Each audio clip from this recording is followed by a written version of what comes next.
Boa tarde, pessoal. Vou gravar um vídeo dando algumas explicações da parte de radicais que os alunos estavam me pedindo, que não estavam conseguindo entender direito as aulas do centro de mídia, e pediram para eu dar um auxílio explicando sobre esses radicais. Então fiz esse resumo aí na lousa e a partir desse resumo eu vou explicar para vocês aí rapidinho, para o vídeo não ficar muito longo. Então, eu coloquei 5 exemplos, 5 itens diferentes nos seus processos de resolução.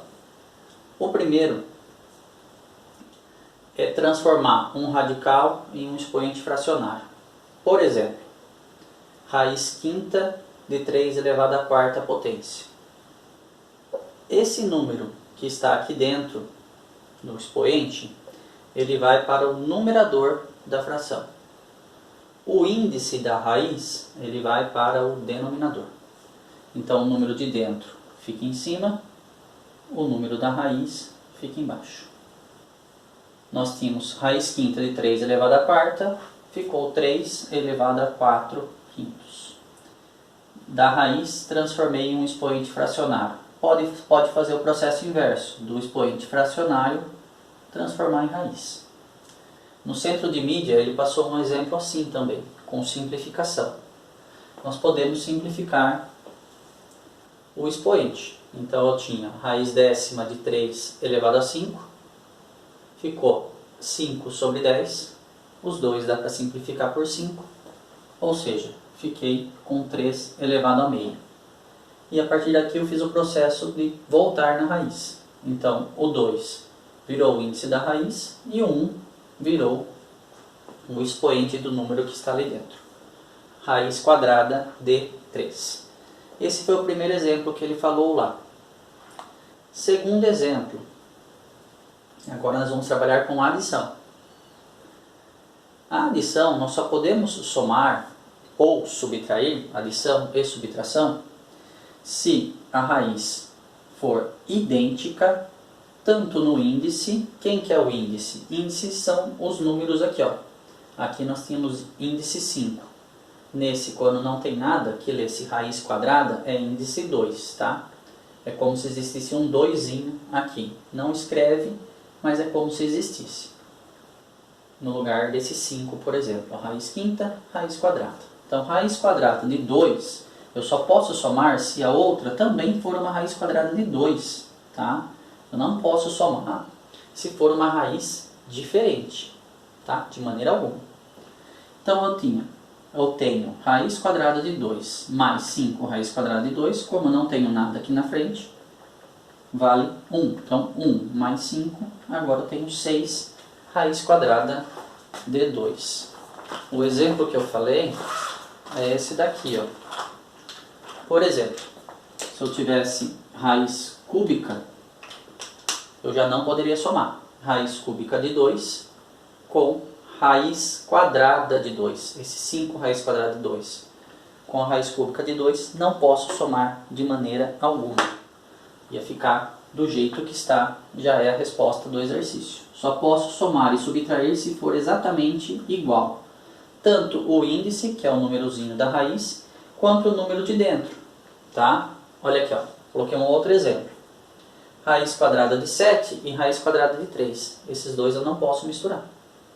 Eu vou poder misturar essa raiz de 7 com essa raiz de 7. Então aqui eu tinha 3 raiz quadrada de 7, mais 7 raiz quadrada de 7, 10 raiz quadrada de 7. E o 5 raiz quadrada de 3 eu copio. Esse é o segundo item. Agora eu vou para o terceiro. O terceiro envolve multiplicação ou divisão. Quando for multiplicação ou divisão, não precisa da regra do número ser igual. Somente os índices, os números da raiz aqui, ó, os pequenininhos.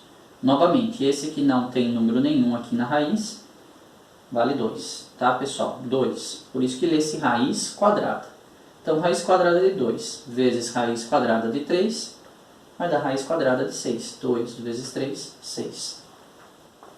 O outro exemplo aqui, ó, que também passou na aula, é quando tem números do lado de fora. Nós devemos multiplicar os números, então 3 vezes 5, que dá 15, e 2 vezes 3 dentro da raiz, que dá 6. Tá? Assim eu não posso misturar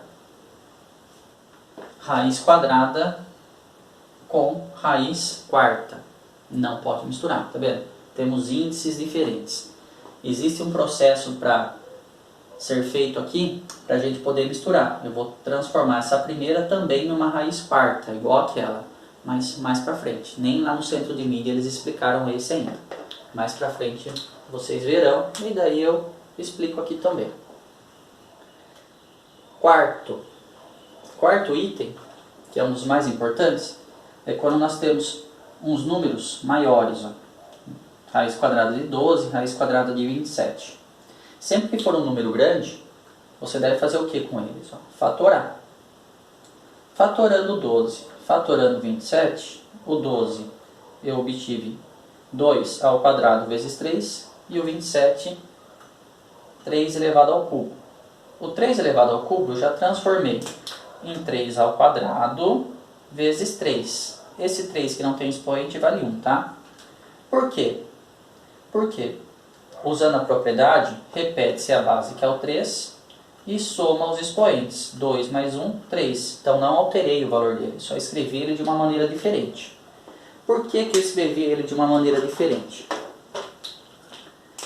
Porque toda vez que eu tenho um expoente igual ao índice da raiz, este número que estava do lado de dentro, ele vai vir para o lado de fora.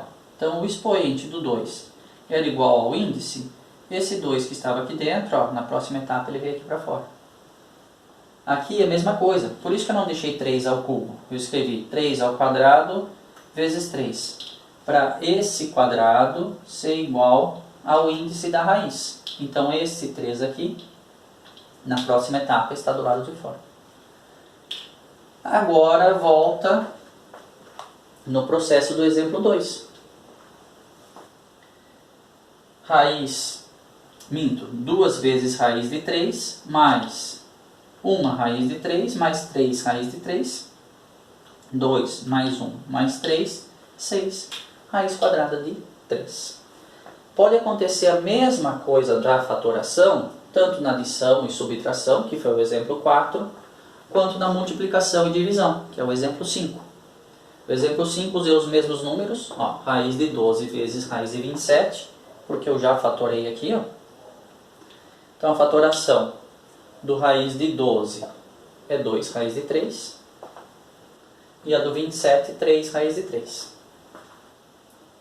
E daí multipliquei igual ao exemplo 3, ó.